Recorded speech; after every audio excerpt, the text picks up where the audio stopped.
Pearson. He's managing editor for the newspaper, aka my boss. So we thought we'd do a fun section this week all about easy meals and crock pot cooking. So I have a question. What? We've had this discussion in the newsroom about how much you hate crock pots. I don't hate crock pots. I just Even to the point where I came up with a terrible nickname for you, Betty Crockpot. And so now I want to know why you've seen the light on this glorious implement of culinary destruction. Betty Crockpot mode today. So yes, this is actually one of my favorite crockpot dishes, and I know you're not a big fan of.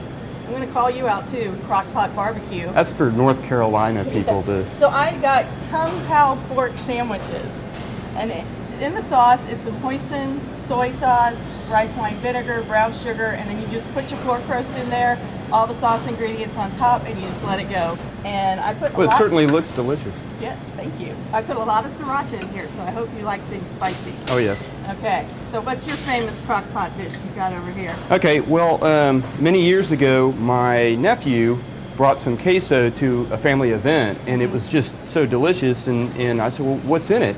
And he said, well, it's the usual cheese and whatnot, but the secret ingredient is white wine. Oh, I thought that was for me.